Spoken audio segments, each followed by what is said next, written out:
What's up, my fellow wealth creators? Matty Ice here. So today I want to talk about infinite banking and this idea of creating positive arbitrage in the policy. It's pretty misleading, and I want you guys to be careful. I want to make sure that you guys have the right information so that you're making informed decisions and you don't have unrealistic expectations about what these different policies are going to do.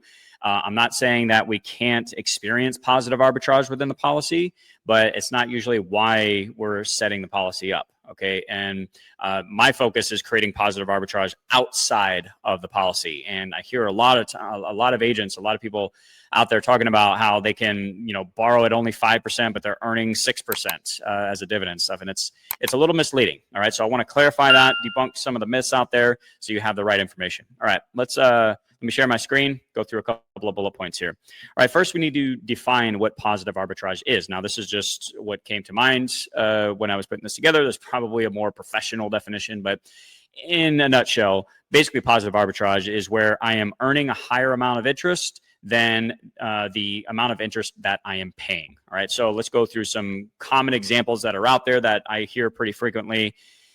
With dividend paying whole life insurance, I hear this pretty frequently that I can earn a 6% dividend, but only pay 5% on a policy loan. Well, that's pretty misleading because the dividend rate that you often see with these mutually owned life insurance companies is a gross number. It is not net of fees and expense or like costs, expenses, etc. for that particular year. Usually a high cash value dividend paying whole life insurance policy will net around 3.5%, maybe upwards of 5% over the lifetime of the policy. It doesn't do that right away, but over the life of the policy, that's usually what it will net after costs and expenses. All right, regardless of what that dividend rate is. So a lot of these companies, their dividend rate is 6% or 6.25%. I think mine with Lafayette right now is like 5.75%, but that's a gross number. That doesn't mean my policy is going to grow by that much every single year. That I'm going to earn 5.75% interest every single year. No, that's why it's a little misleading to say that, hey, I've got a 6% dividend, but I'm borrowing against it and only paying 5%, which is pretty unlikely. I think it's a little bit higher right now since interest rates are higher. Maybe there's some companies out there that are like 5%, maybe 5.5%. I think One America is like 5.5% at the moment. Okay. But again, it's a little bit misleading. Now, I'm going to cover in another bullet point here. We're going to break down the difference between compound interest and simple interest, which is what we're paying on these policy loans, where over the long run, we could actually, from perspective of volume of interest earned and paid, not the percentage, not the interest rate or the dividend rate. I'm talking about the interest earned or paid, where we could experience positive arbitrage. But I want to stress this is not why we're usually setting up these policies and why we're implementing infinite banking in the first place. Can it potentially happen, and can it be a benefit? Maybe. All right, but we're not going to set up a policy, think that we're going to earn 6 and borrow at 5. Like, it's just I think that's a little bit misleading, right? We want to be careful with that. IUL is very similar. Now, IULs in any one given year could experience positive arbitrage, but again, it comes down to, what are you taking the policy loan out for? Like, are you just taking it out because you can earn positive arbitrage? Because now you're incurring interest costs unnecessarily. Like, for me, the positive arbitrage really takes place when we start to use the policy to build wealth. And so it's not within the policy, it's created outside of the policy. We'll cover that in a little bit more detail in a minute here. But I hear this too, with IULs. Hey, I earned 10% this one year, but I only pay 5% on a participating loan. Can that happen? Sure. Be very careful with IULs, guys. I've done so many videos on this, and quite frankly, it's a little exhausting, to be honest. And it's really sad because so many people are just getting wrecked by index universal life insurance. It's just freaking crazy. But can an IUL have good years? Sure, absolutely. What's it going to do over the long term, though? All right, because a lot of the times these life insurance companies will entice you with a high cap rate. You get 12% cap rate on the S&P 500 index or something like that. All right, that looks really good. It looks sexy on paper, but then what happens 3 to 5 years, 10 years into the policy when they've cut that cap rate down to 7 or 8%? What does that do for the performance of your policy? And that happens all the time. Not every company, but a good portion of companies out there will reduce the cap rates and participation rates and all these things over the long run that can have a very negative impact on the performance of your policy, guys. So be very careful with that. Be aware of that. All right. And, at that point, your positive arbitrage can just start going right out the window, potentially. So just be aware of that. All right. But these are like some of the statements that I'll hear sometimes. Hey, I borrow at this lower amount and then I earn this much. Okay. Maybe that can happen every once in a while. So what? All right. Where the positive arbitrage is really taking place, in my opinion, where it should, is outside of the policy and how we use it. But first, let's differentiate between compound and simple interest. So we're earning, and we're talking about dividend paying whole life insurance here, all right, which is what I believe is the only thing that you should be using with infinite banking. You should absolutely not be using index universal life insurance for that. I've done other videos on why. Drop a comment down below if you want me to send it to you. But within our whole life insurance policies, all right, we are earning uninterrupted tax-free compound growth for the life of the policy, usually around that 3.5% to 5%, depending on a few variables. Okay. When we take a policy loan, however, we are paying what's called simple interest. All right. So what does that mean? All right. So we're earning compound interest, meaning interest is earning interest on top of interest. And that number is that's where you see like that slow hockey stick effect after 30 or 40 years, like compound interest, like really starts to take off after year 15 or 20. That's where it really starts to rocket to the moon. Right. So it's very good. With simple interest, though, the amount of interest that I'm paying is lower. It gets lower basically with each payment, because the interest that is the interest rate, that's applied to whatever that balance is of my policy loan, that balance is getting lower and lower and lower every single time I make a payment back towards that loan. So the amount of the volume of interest that I'm paying is going down because it's being applied to a lower and lower balance. With compound interest, it's being applied to a higher and higher and higher balance. So there's actually a scenario, and I've run the math and done the numbers on this, guys. This can actually work, where I could earn a lower interest rate, okay? But if it's compounding, let's say at 4%, okay? But I'm paying 6% simple interest, from a volume of interest perspective, over a certain period of time, I could actually earn more than I paid, even though I'm earning a lower interest and I'm paying a higher interest rate. All right.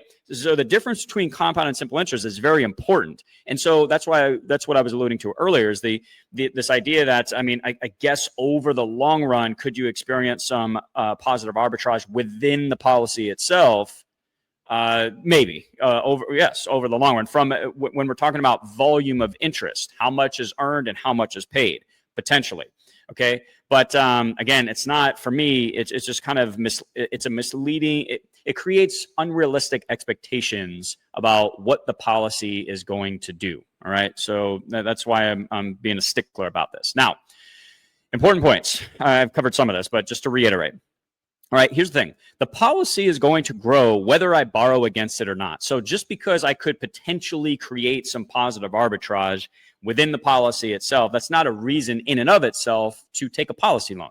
That's just stupid, because now we're incurring unnecessary interest cost. All right, it comes down to, what are we using the policy loan for? Okay, so we don't borrow to create positive arbitrage within the policy itself. The positive arbitrage is created from how we use the policy. Let me give you a very specific example that I implement all the time. This is, to me, where positive arbitrage really starts to come into play, when we're implementing infinite banking. All right, I use my policies to lend on real estate all the time. I'm actually finishing up my 3rd real estate deal. Really excited about it. I am going to do an entire video breakdown on that. So make sure you subscribe if you want to learn more about it.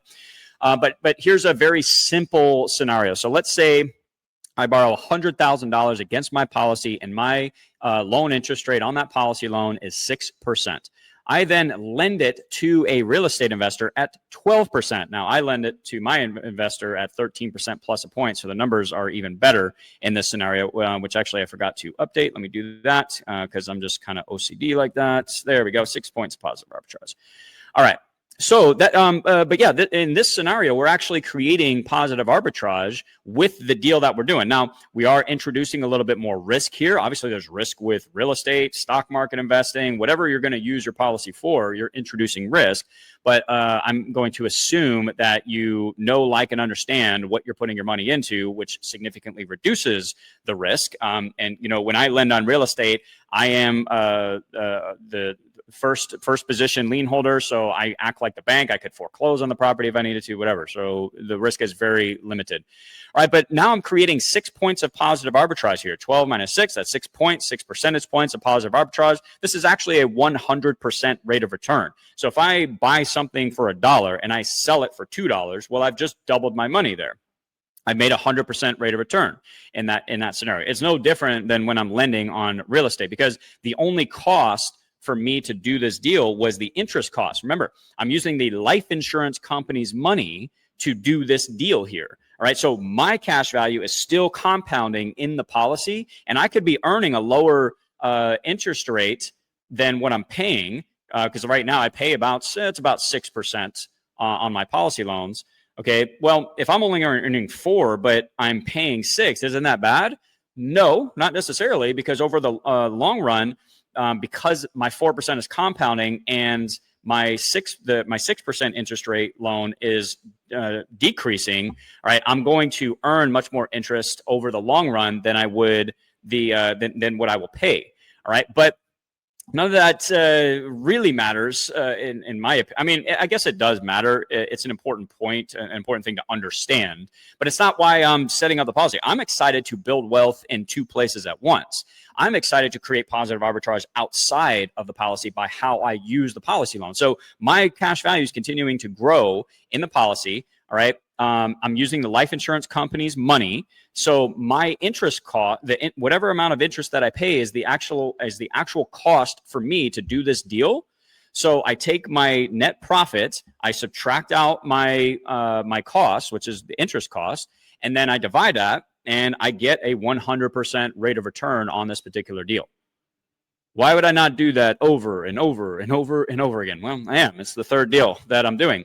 All right. And this is how we can start to build wealth in multiple places at once. Right. But just borrowing against the policy for some nilly-willy thing, maybe, or even to purchase like liabilities or go on vacation, go on shopping sprees, just because you're getting positive arbitrage, that's very dangerous, guys. Make sure that hopefully that's not what you're doing with your policies. Right. That can get you into trouble. And it's just also, I mean, I suppose as long as you're paying the policy loans back, you'll be fine. But it's still, is that the most efficient way to use your policy? I don't know. I guess everybody's different. But I would suggest maybe finding more productive ways to use the policy and start accumulating assets. All right. So final points, guys, just to wrap this up. Again, we don't, I mean, this is just my philosophy anyways. We don't set up policies to create positive arbitrage within the policy itself.